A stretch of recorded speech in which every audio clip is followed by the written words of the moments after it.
الحمد لله نحمده ونستعينه ونستغفره ونؤمن به ونتوكل عليه ونعوذ بالله من شرور أنفسنا ومن سيئات أعمالنا من يهده الله فلا مضل له ومن يضلله فلا هادي له وأشهد أن لا إله إلا الله وأشهد أن محمدا عبده ورسوله أرسله بالحق بشيرا ونذيرا أما بعد فإن خير الحديث كتاب الله وخير الهدي هدي محمد صلى الله عليه وسلم وشر الأمور محدثاتها وكل محدثة بدعة وكل بدعة ضلالة وكل ضلالة في النار فأعوذ بالله من الشيطان الرجيم بسم الله الرحمن الرحيم قد أفلح المؤمنون الذين هم في صلاتهم خاشعون والذين هم عن اللغو معرضون والذين هم للزكاة فاعلون والذين هم لفروجهم حافظون إلا على أزواجهم أو ما ملكت أيمانهم فإنهم غير ملومين. وقال سبحانه وتعالى أولئك هم الوارثون الذين يرثون الفردوس هم فيها خالدون. যাবতীয় প্রশংসা আল্লাহ রাব্বুল আলামিনের জন্য, যার অশেষ মেহেরবানিতে আমরা জুমার সালাতে উপস্থিত হতে পেরেছি। মনে মনে শুকরিয়া আদায় করে বলবো আলহামদুলিল্লাহ। দরুদ এবং সালাম বিশ্বনবী মুহাম্মদুর রাসূলুল্লাহ সাল্লাল্লাহু আলাইহি ওয়াসাল্লামের প্রতি, যার শাফাআতের মাধ্যমে আমরা কিয়ামতের দিন নাজাত পাব,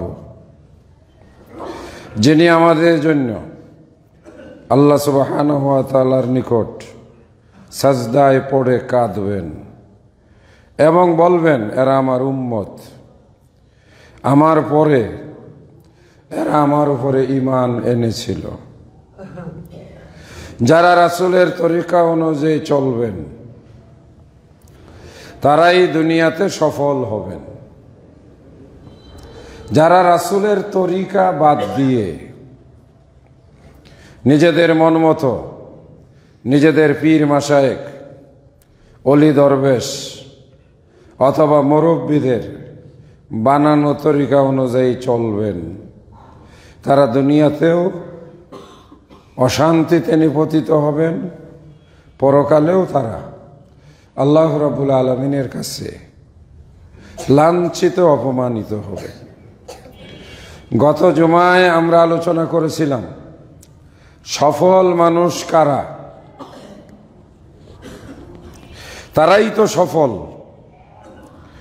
যাদেরকে আল্লাহ রাব্বুল আলামিন ক্ষমা করবেন, যাদেরকে আল্লাহ রাব্বুল আলামিন পুরস্কার দিবেন, যাদেরকে আল্লাহ রাব্বুল আলামিন সম্মানিত করবেন। কোথায়? দুনিয়াতে এবং আখিরাতে। কয়টা কথা বললাম? যাদেরকে আল্লাহ রাব্বুল আলামিন পুরস্কৃত করবেন, মানে পুরস্কার দিবেন।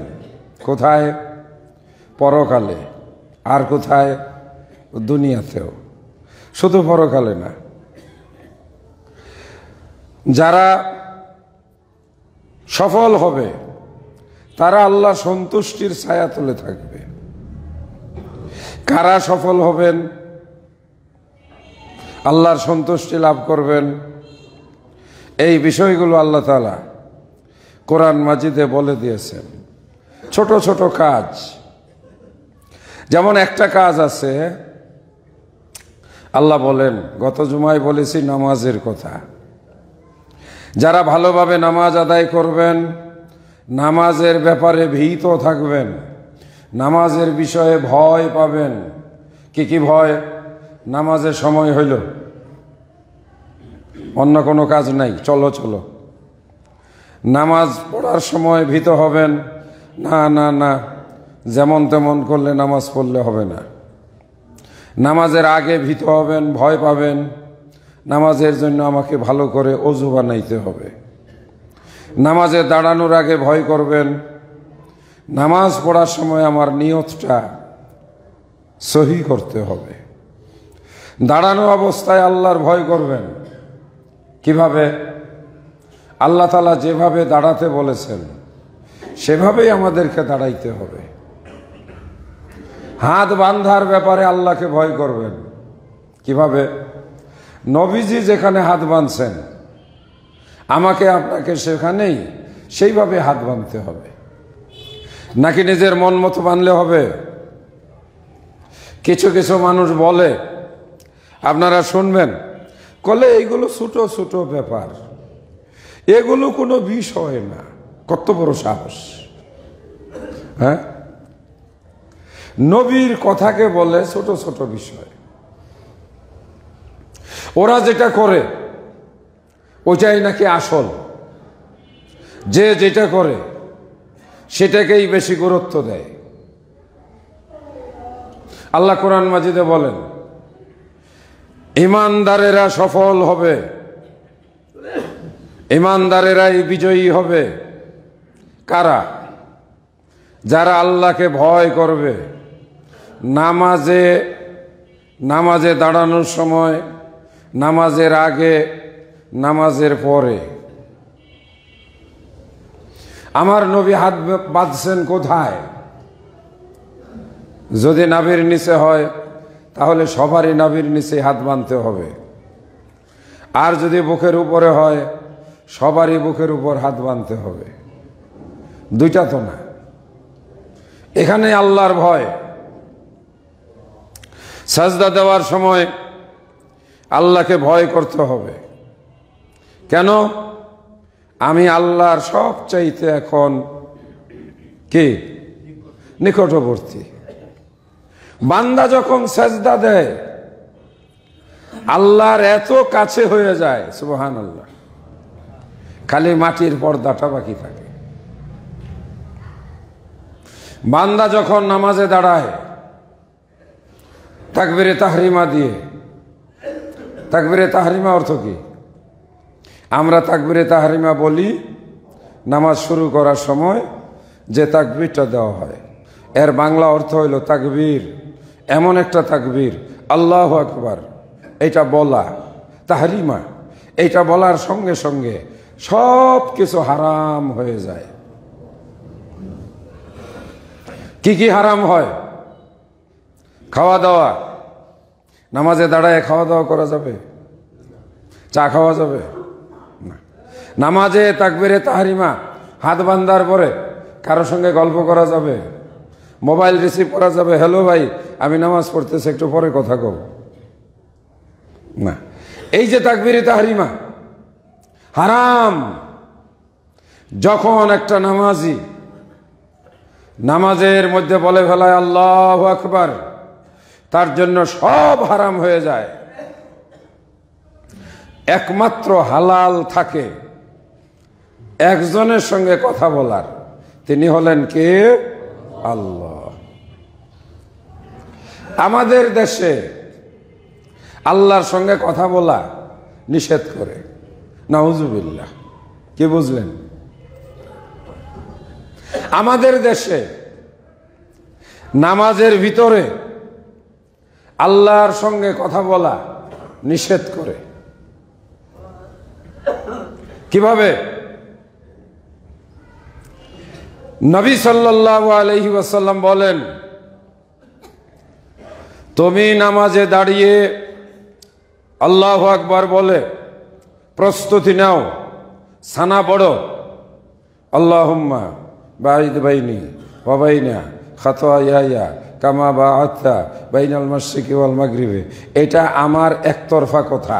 আল্লাহ, আমি নামাজে দাঁড়াইলাম, আমাকে তুমি দূরে রাখো পাপ থেকে, আমার গুনাহ থেকে, যেই রকম তুমি পূর্ব এবং পশ্চিমের মধ্যে দূরত্ব করেছ। আল্লাহ, তুমি আমার পাপগুলো ধুয়ে দাও, পানি দিয়ে বরফ দিয়ে পরিচ্ছন্ন করে দাও। এই কথাগুলো বলার পরে এইবার আল্লাহর সঙ্গে আলাপ আলোচনা, আল্লাহর সঙ্গে কথাবার্তা কিভাবে? বিসমিল্লাহির রহমানির রহিম, আলহামদুলিল্লাহি রাব্বিল আলামিন। আল্লাহ, আমি তোমার সামনে দাঁড়াইছি, সকল প্রশংসা তোমার।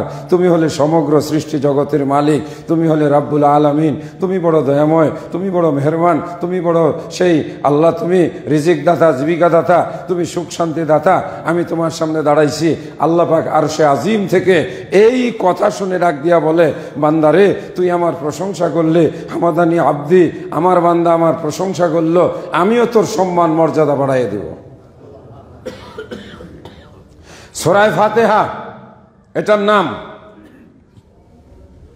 আল্লাহ রসুল বলেন, স্বয়ং আল্লাহ তাআলা বলেছেন, কাসসামতু সলাতা বাইনি ওয়া বাইনা আবদি, আমি এবং আমার বান্দা। আল্লাহ বলেন, আমি মানে আল্লাহ এবং আমার বান্দা নামাজি, এই দুইজনের মাঝখানে যখন বান্দা নামাজের মধ্যে আলহামদুলিল্লাহর সূরা পড়ে, তখন বান্দা আমার সঙ্গে কথা বলে। বাংলাদেশের নিয়ম কি? কলে আলহামদুলিল্লাহ সূরাই পড়তে হবে না। কিরে ভাই, কোন দেশে বাস করি? সৌদি আরবের আলেমরা বলে সূরা ফাতিহা না পড়লে নামাজ হবে না। কাতার, কুয়েত, আরব আমিরাতের আলেমরা বলে সূরা ফাতিহা না পড়লে নামাজ হবে না। মিশর, জর্দান, এই সব দেশের আলেমরা বলে সূরা ফাতিহা নামাজে পড়তেই হবে। একমাত্র বাংলাদেশের আলেমরা বলে সূরা ফাতিহা পড়তে হবে না। আজব দেশ। কাতার, কুয়েত, সৌদি আরবের আলেমদের কথা বাদ, দরকার নাই। স্বয়ং নবী মুহাম্মদুর রাসূলুল্লাহ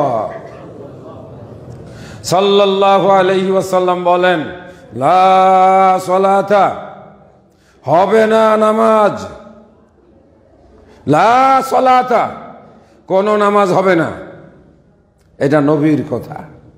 ইল্লা বিফাতিহাতিল কিতাব, যদি সেই নামাজের মধ্যে সূরা ফাতিহা পড়া না হয়। গত জুমাতেও কিছু আলোচনা করেছিলাম, সেটাই আজকে চলবে আরো কয়েক জুমা। আল্লাহ নামাজের মধ্যে ভয়ের কথা বলেছেন। নামাজটা আল্লাহ রসুল বলেন, সহিহ বুখারী শরীফের হাদিস, সল্লু কামা রাআইতুমুনি উসাল্লি, আমি যেভাবে নামাজ পড়ি সেইভাবে তোমরা নামাজ আদায় করো। আল্লাহ রসুল এই কথা বলেই তিনি শেষ করেন নাই, তিনি হাতে ধরে ধরে নামাজ শিখাইছেন। এক ব্যক্তি মসজিদের কোনায় এসে নামাজ পড়ল, আল্লাহ রসুলের সামনে আসলেন, আসসালামু আলাইকুম, আমরা যেভাবে বলি হুজুর কেমন আছেন? আল্লাহ রসুল বলেন, ওয়ালাইকুম আসসালাম, যাও নামাজ পড়ে আসো। আরবি ভাষাটা হলো সল্লি ফাইন্নাকা লাম তুসাল্লি, ইরজি, ফিরে যাও, নামাজ আদায় করে আসো। লোকটা আবার গেল, গিয়ে সে আবার নামাজ আদায় করলো। আবার ফিরে এসে আমাদের নবী সাল্লাল্লাহু আলাইহি সাল্লামের কাছে বসবে, আয়েশা বলল, আসসালামু আলাইকুম। আল্লাহ রসুল বললেন, ইরজি, ইরজি শব্দের অর্থ ফিরে যাও, যাও, ফাসাল্লি, এবং সালাত আদায় করো, নামাজ পড়ো। ফাইন্নাকা লাম তুসাল্লি, আল্লাহ রসুল বললেন তুমি নামাজ পড়ো নাই।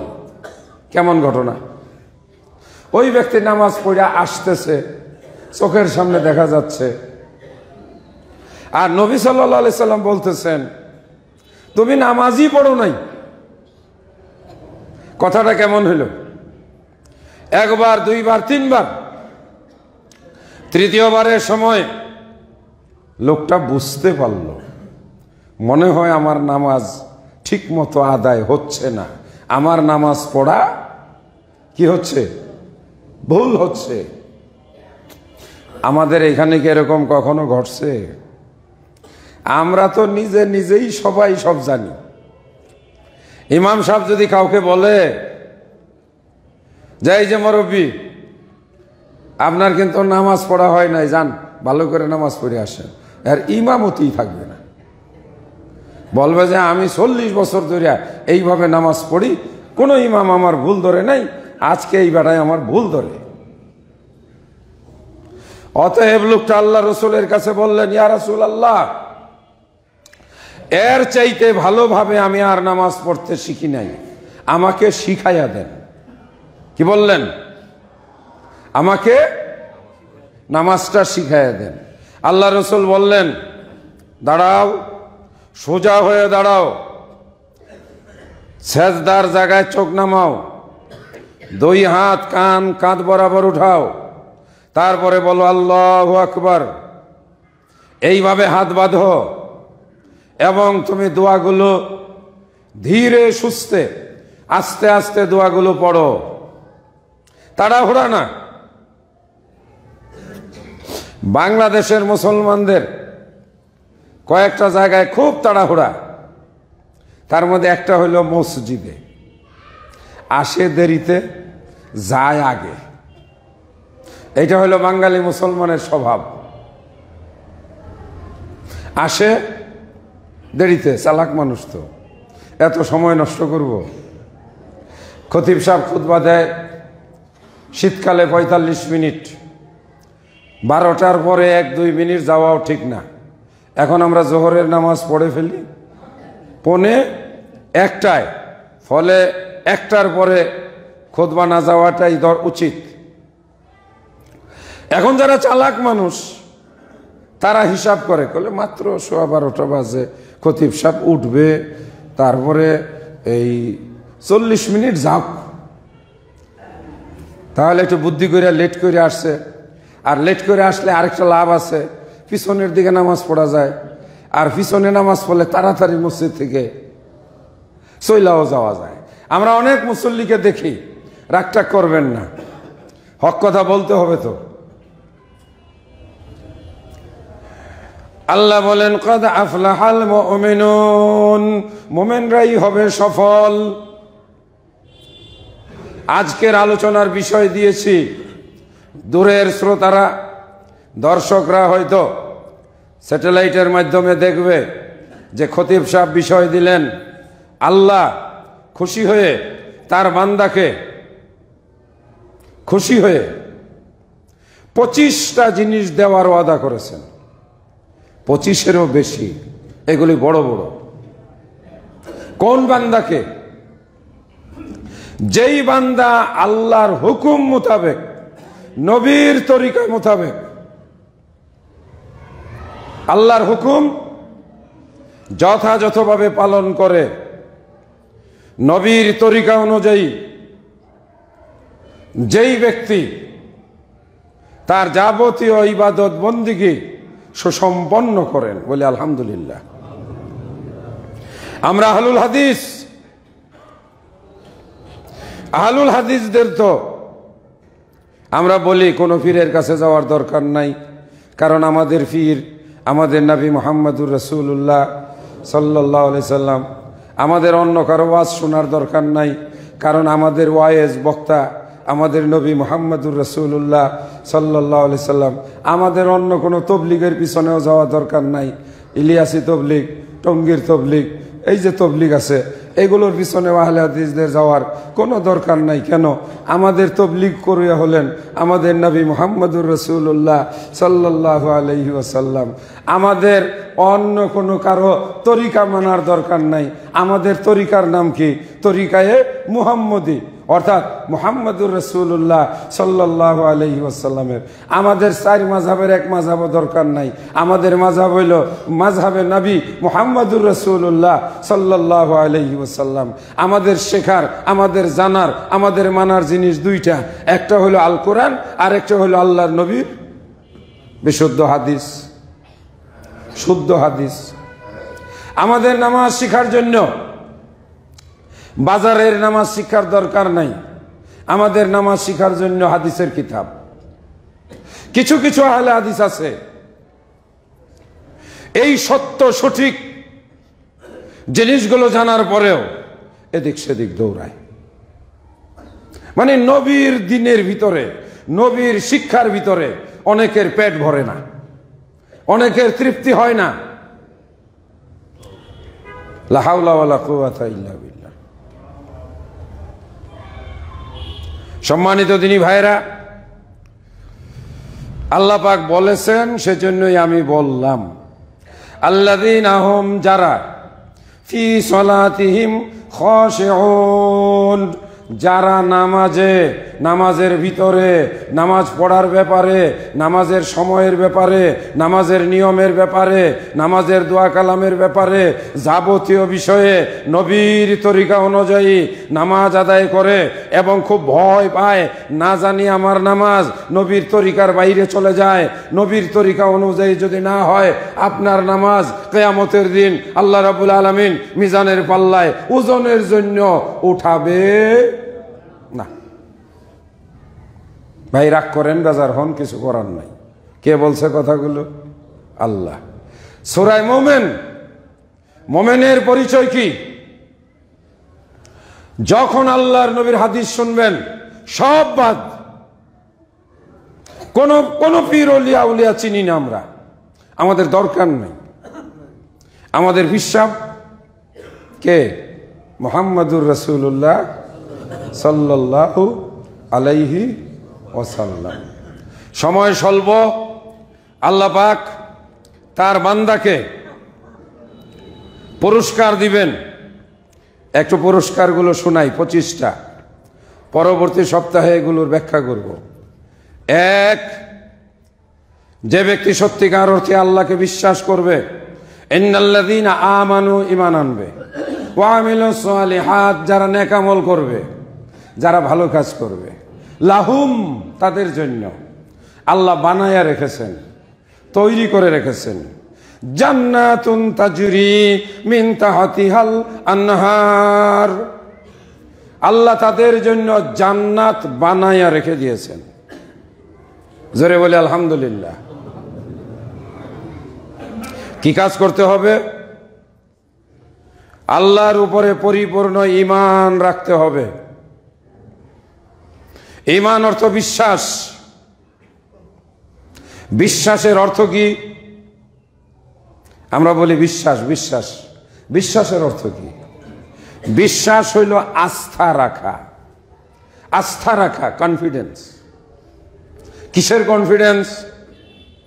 আমার আল্লাহ আমার মালিক, আমার আর কোনো ভয় নাই। আমার আল্লাহ আমার জীবিকা দাতা, আমার খাদ্য নিয়ে কোনো টেনশনের কারণ নাই। আমার আল্লাহর হাতে আমার জীবন। এইটা বিশ্বাস রাখা মানে কি? আস্থা রাখা। আমার আল্লাহ যতক্ষণ পর্যন্ত আমার কাছে মালাকুল মউত আজরাইল না পাঠাবে ততক্ষণ পর্যন্ত আমার মৃত্যু হবে না। এইটা বিশ্বাস রাখা।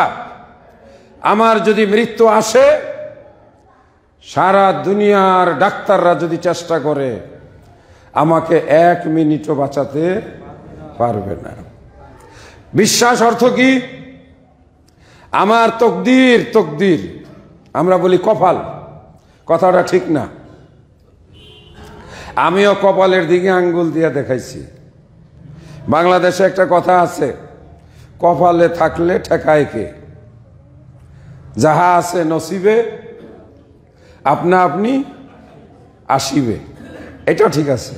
নসিব, নসিব মানে হলো ভাগ্য, আমরা বাংলায় বলি কপাল। আপনার আমার ভাগ্যে, তাকদীরে আল্লাহ পাক যেই জিনিস লিখে রেখেছেন ওইটা আপনার এবং আমার হাতে আসবেই আসবে। আপনার একটু টেনশন করার দরকার নেই। হ্যাঁ, আল্লাহর নবী বলছেন তুমি চেষ্টা করতে পারো, অবশ্যই একটু চেষ্টা করতে হবে। চেষ্টা না করলে তো সেটা তোমার হাতে কিভাবে আসবে? ভাত খাওয়ার জন্য কমপক্ষে আপনাকে একটা প্লেট নিয়ে বসতে হয়। কেউ একজন আপনাকে দাওয়াত দিয়েছে, খাওয়াবে, বলে দিয়েছে যে প্লেট নিয়ে এসেন, আপনি প্লেট ছাড়া গেছেন। সবাই প্লেট নিয়ে গেছে, সবাইকে প্লেটে যিনি খাওয়াবেন তিনি খাদ্য দিতেছেন, এখন আপনাকে দিতে পারতেছে না। কেন? কারণ আপনি প্লেট নিয়ে যান নাই। তা আল্লাহ দেনেওয়ালা, আল্লাহ দেনেওয়ালা, আর আপনি হলেন লেনেওয়ালা। আপনি প্লেট নিয়ে যাবেন আল্লাহর কাছে, আল্লাহ এটাতে দেও, এটার নাম হলো চেষ্টা করা। যারা প্রকৃত ঈমানদার তারা কখনো হতাশাগ্রস্ত হয় না।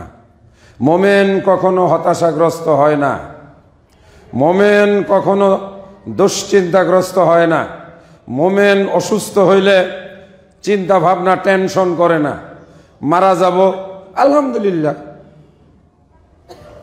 মাঝে মাঝে আমরা দুই একজন রুগী দেখতে যাই, সমানে কান্দে,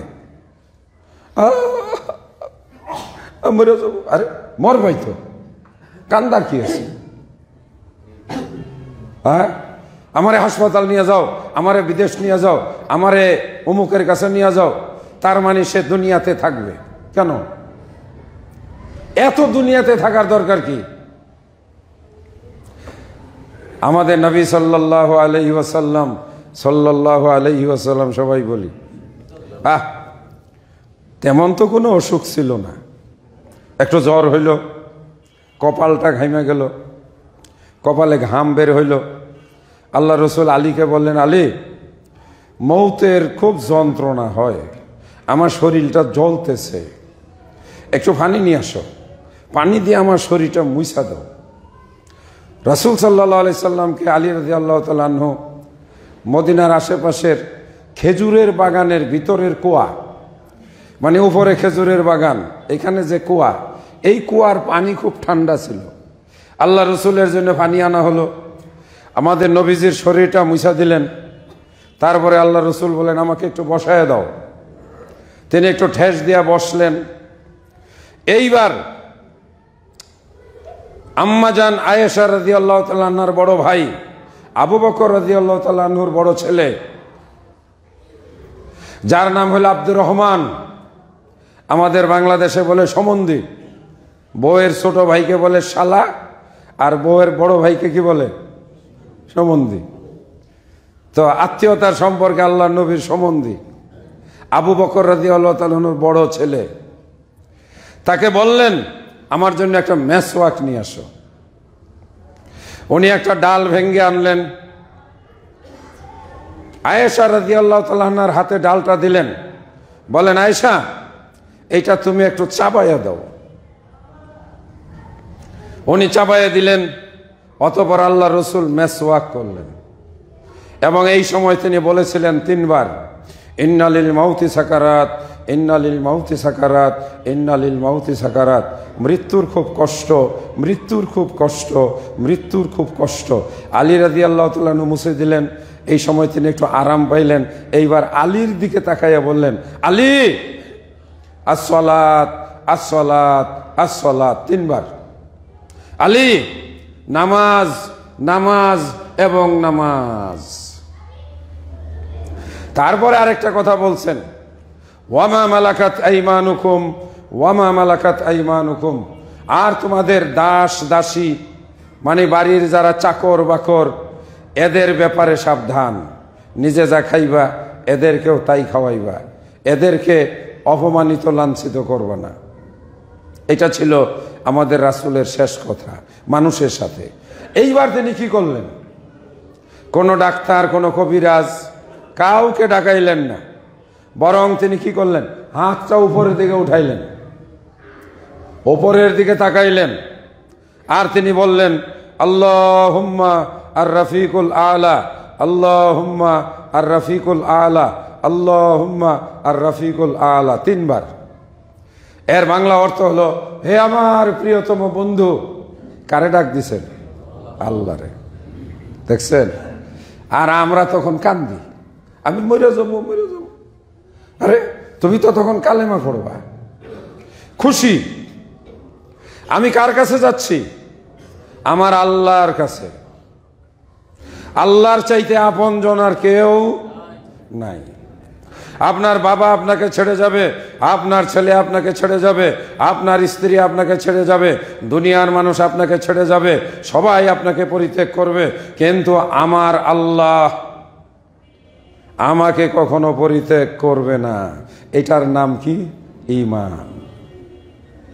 এই ঈমানদারদের জন্য আল্লাহ বলেন, ইন্নাল্লাযীনা আমানু ওয়া আমিলুস সালিহাত, যারা ঈমানদার হবে এবং যারা নেক আমল করবে তাদের জন্য লাহুম জান্নাত, তাদের জন্য জান্নাতের ওয়াদা। বলি আলহামদুলিল্লাহ।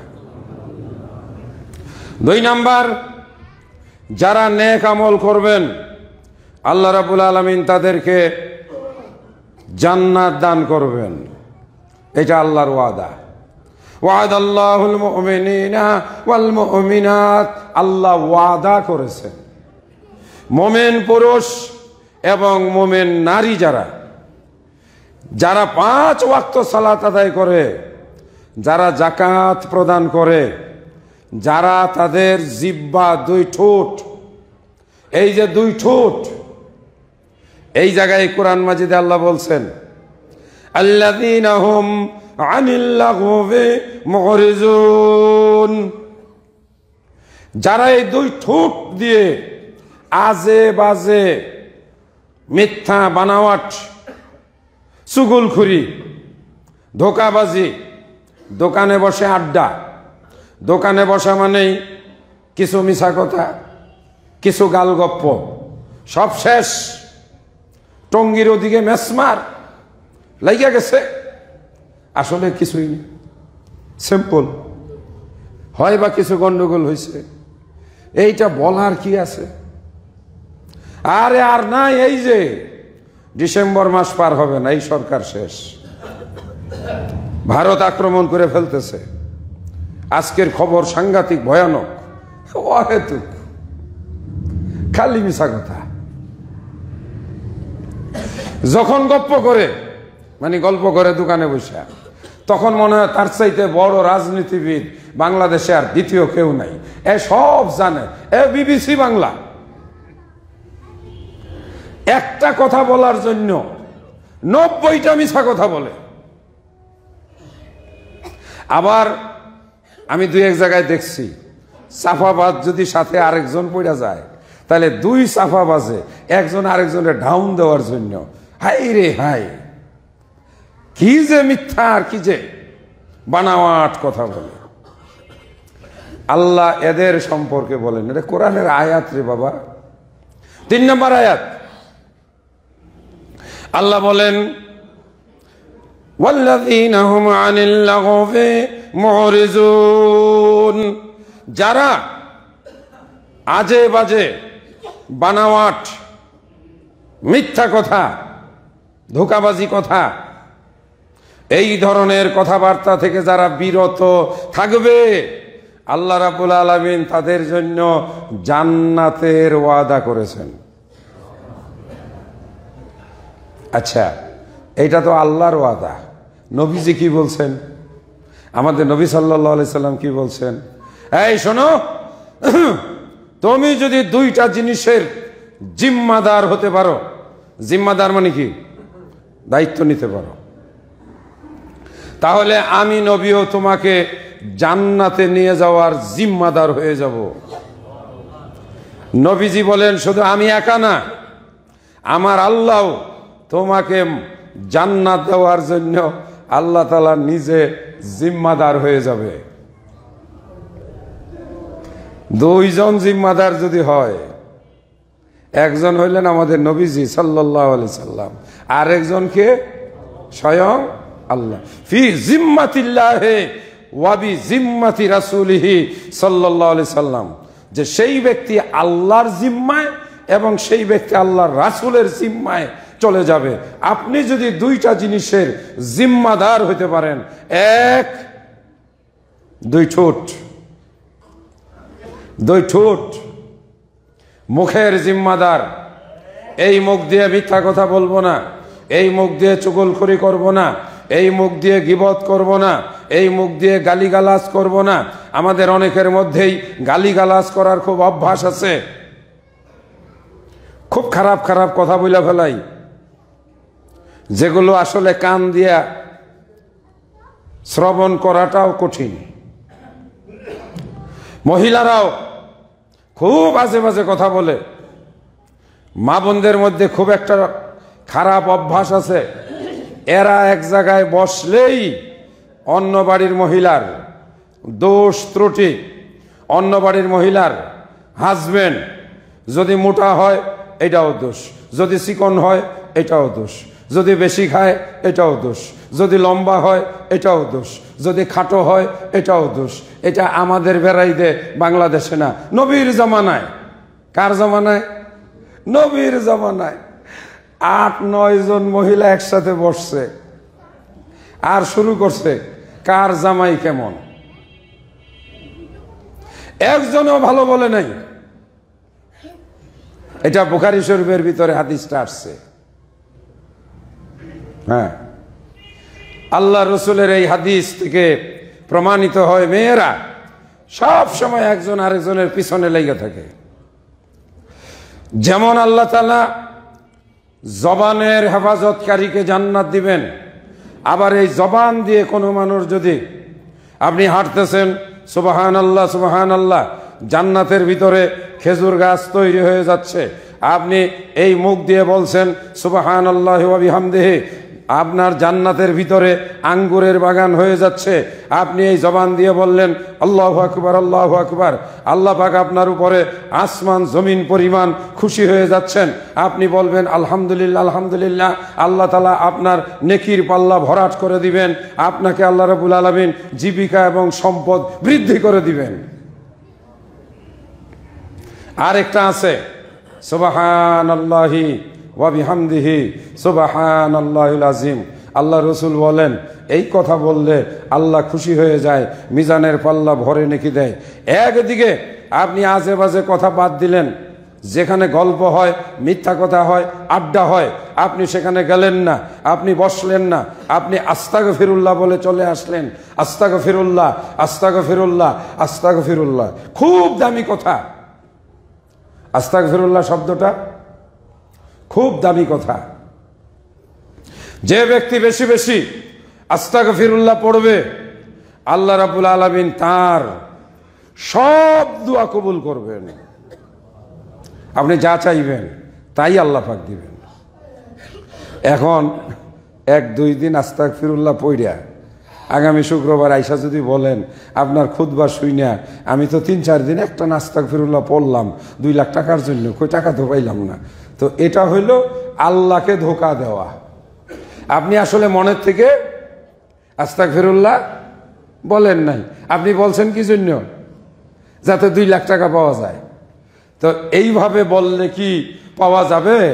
না না, আপনাকে বিনয়ী নম্র হয়ে আল্লাহর সামনে আত্মসমর্পণ করে বলতে হবে আল্লাহ আমি গুনাহগার, আল্লাহ আমি অপরাধী, আল্লাহ আমার ভুল হয়েছে, আল্লাহ আমি পাপ করেছি, আমাকে তুমি মাফ করে দাও, আমাকে তুমি মাফ করে দাও, আমাকে তুমি মাফ করে দাও, আল্লাহ আমাকে মাফ করো, আল্লাহ আমাকে মাফ করো। এইভাবে বলতে বলতে এক সময় আপনি আল্লাহর প্রিয় বান্দা হয়ে যাবেন। অতএব যখন আপনি কিছু আল্লাহর কাছে বলবেন সঙ্গে সঙ্গে কবুল হয়ে যাবে। মোমেন বান্দাকে আল্লাহ পাক জাহান্নাম থেকে মুক্তি দিবেন। মোমেন বান্দাকে আল্লাহ রাব্বুল আলামিন সর্বক্ষণ সাহায্য করবেন। মোমেন বান্দার সঙ্গে স্বয়ং আল্লাহ থাকেন। মোমেন বান্দাকে আল্লাহ রাব্বুল আলামিন বিপদে রক্ষা করেন।